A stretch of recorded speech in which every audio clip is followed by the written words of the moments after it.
Hey there, everyone. How's it going? It's Thursday, February 25th. It's early in the morning. So let's talk about some hockey. It's the sun is just going down in Hawaii. So let's talk about what actually the sun's probably been down for a while in Hawaii.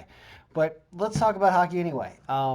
So it was an okay day on Wednesday, 4-3, but a couple teams that really thought you should have won did not win. Florida did not win. They got shut out by a hungry Dallas team.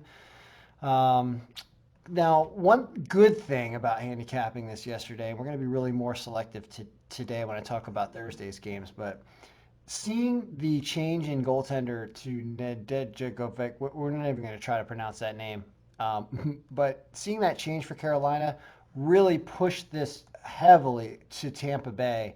And to see Tampa Bay win 3-0 was very predictable. And in that sense, that was really the greatest pick of the day.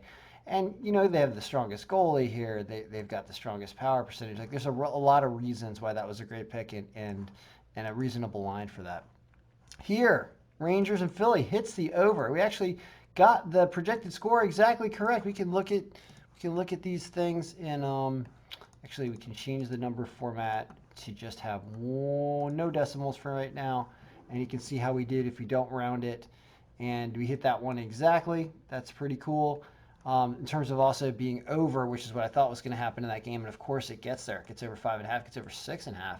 So that was good. Also another good pick. Now I also took the over in the Calgary Toronto game. If you watch the round robin video I did, and this now here's the thing about live betting. I want to have a discussion about betting here because I'm going to do a betting video tomorrow with the round robin, but I want to talk about this right now. So making a bunch of picks before the game starts is fun, and I like doing that. However, it looks like to make the most money, you want to be making single bets, live betting, and you can buy and sell your bet as the action is going on. It's like a security almost, it's like a stock. It's unbelievable what you can do now. And so when I started watching this Calgary Toronto game, because I was rooting for goals at the beginning, and I saw how miserable Toronto's offense is right now, and also how well Hutchinson was playing at the same time. Because we have him ranked as a 62 and ranked Riddick as a 61. I don't know why we have these goalies ranked so low. They were playing phenomenal. They were playing incredible. When I saw that, I actually made a bet in the second period that said this game was going to be under 1.5 goals. That's what I said was going to happen. And I made this bet at like 3-1 or something like that. They went 15 minutes into the third period without scoring a goal. I sold my bet for a 3-1 payout almost at that point. Yeah, it was like a $25 bet. I think I got $80 for it, and I could have got 110 if I had let it run for the next 5 minutes. But I got scared at the last few minutes, and I said, you know what? If they get one goal, they might get a second goal because of pulling an empty net. I go, I just want to sell this thing now, and I sold it. And I made 3-1 on a bet that I essentially would have lost if I'd held it for another 5 minutes. So this game did not go over as predicted because this became an amazing goaltending defensive battle that was not predicted by the algorithm.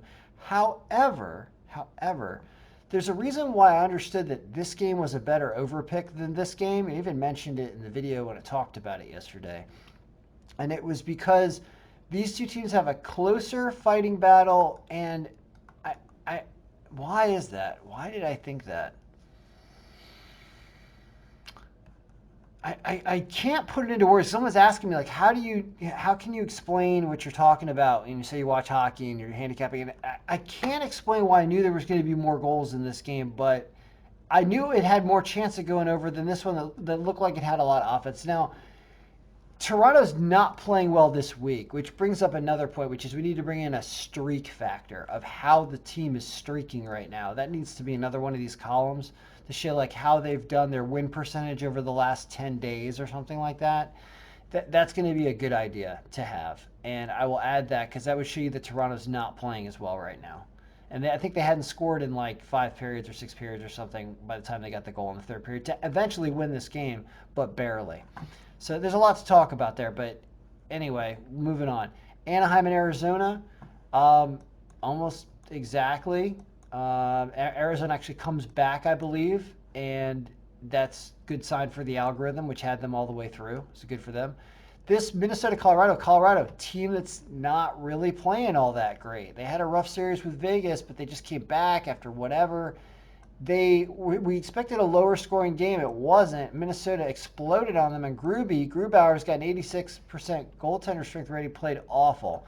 So that is a miss there. It's a miss. And then this is a miss. I don't understand why St. Louis isn't playing well. Cal Peterson, who doesn't have a good rating, comes in and shuts him down. So here you can see that St. Louis's offense it's been very, very spotty over the last few weeks, really even. Anyway, all right, let's talk about today-ish, right? We're in Thursday. Well, we've got some preliminary information in here. Of course, none of our starters are confirmed, so I'll send this out tonight, but I'm going to make an update tomorrow. All right, we're going to be super, super picky. We are going to be the most selective. Oh, by the way, you know how I got this line in the pivot table here automatically? You can do that by going into field settings and layout and print, and there's an insert a blank line after each label. That's what I did to get this, to make it a little easier to read. I can't believe I didn't know that before. There you go, just accidentally found it. All right, so Boston and the Islanders. Let's open up our scoring to show decimals because I like that. At least one. Super low scoring game. Thinks that Boston over the Islanders 2-1 because of some nice goaltending and low scoring, I guess. Although Pasternak just put up like a bunch of goals in Lake Placid, right? Don't use recency bias. A little bit, though. Very close game, though. And it actually has the Islanders favored in power percentage, which is interesting. So the projected score and the power percentage disagree, which that doesn't happen a lot anymore. So that is very interesting. Really likes an under, though. Not pick of the day. Oh, that is super low. I mean, that's only 3.8 goals. That's amazing how low that is. I don't think there's one that's lower. We can do a quick subtotal here. 3.8. Wow. 3.9 down here with Nashville and Detroit again. So that's something to look at. I'll do my over-under looks at a different time when we do that. But it doesn't really have a clear winner here. But it does like the under. It's one of two under games. This is the other under game. What are the over-under odds on those, actually? This one's 5 to 5.5. And Nashville, Detroit's 5.5, which makes Nashville and Detroit's a better pick as an under because you're going to get a better line. All right, let's keep going. Pittsburgh and Washington always play each other tough.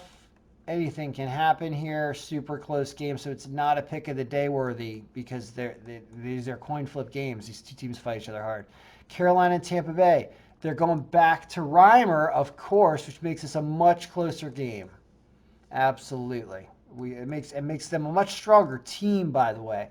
So if Carolina takes one of these games from Tampa Bay, this is now the third game in a row here. This is one of those instances where, as a hockey player, knowing how teams play each other, Carolina's going to come out hustling harder in this game. And Reimer's probably going to play better than Nejijevic or whatever they did yesterday. Sorry, glass of water. Been working. All right. Dallas. So do you take Carolina here? There's a reason to not take Tampa Bay in this game, given that you get Reimer back. It's still a really tough pick, but the line is reasonable. It's not pick of the day worthy. This is going to be a very, very good game. Notice it doesn't really say take the under because these teams are so powerful offensively as well. This is the best game to watch. Dallas and Florida. Is Florida going to drop two in a row here? Bobrovsky would be playing instead of Dreiger or whatever. That's probably going to help them. Says that they only win this game by half a goal, really. But the power percentage is a little more in their favor. I know Dallas has wanted to win, but I like Florida coming back with a win today. Not pick of the day worthy, though, yet. Chicago and Columbus. Like Chicago over Columbus. Columbus has not been playing well lately. Tortorella has not found his team, even though they got a 50% rating. Lankinen playing well. 3-2 win for Chicago. The line is plus 108. There's a lot of good things there. But let's keep going because it's still a relatively close game, but the line is good. Calgary and Ottawa. Wow, Calgary's only at 34% power because Rittich is still at 61. He played well yesterday. I don't know why I got such a low rating for him. Why is that? Why is that? Let's look. Why does Rittich have such a low rating? Because his save percentage is 9.19. He's given up a lot of goals, and he's got a decent amount of losses. I don't know. I don't know why we he seems to be playing better than this percentage is representing. So I don't know. Is this going to be a closer game, or are these two teams going to try to put up some goals? This is 5.5 goals. I have a tough read on this game. I really don't know. Jersey and Buffalo. Thinks Jersey's going to do this. Buffalo can beat them last time. They're going to be playing Carter Hutton, maybe. This is a good one to wait on the goalies. If they play Carter Hutton, I would say take New Jersey, but wait on the goalie call there. This is the game where we really like that under. This is the game that was 2-0, I think, last time. There's no reason these teams are going to score. This is a pretty. This is. I mean, when I think about picks of the day, I think about Nashville, Detroit under, as you can see. Especially because you can get under 5.5. You could probably even get an alternate under 6 for not that much. Which is, I mean, alternate under of 6 for like -130 is just a great bet. Montreal and Winnipeg. Here, super tight. Okay, now here's where we get sneaky.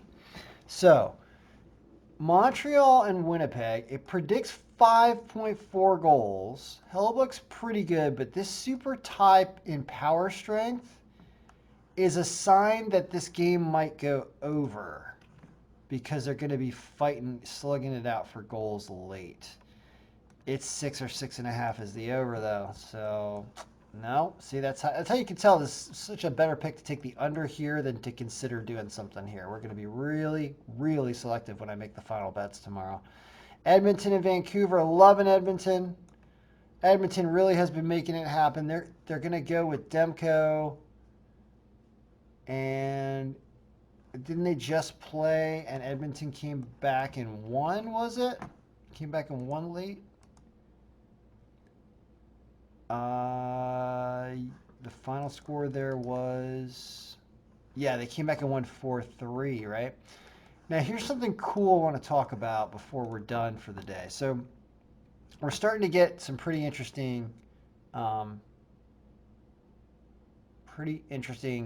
looks at everything. I wanted to add a slicer for the team and show you how we're going to be looking historically at how we've done with certain teams, because like sometimes this will end up distorting certain teams or be better with certain teams. I don't know. There's all kinds of reasons these things can happen. So what you can do is you can open up all the history and then you could just click on one team at a time and be like, how have we done with Florida? And the answer is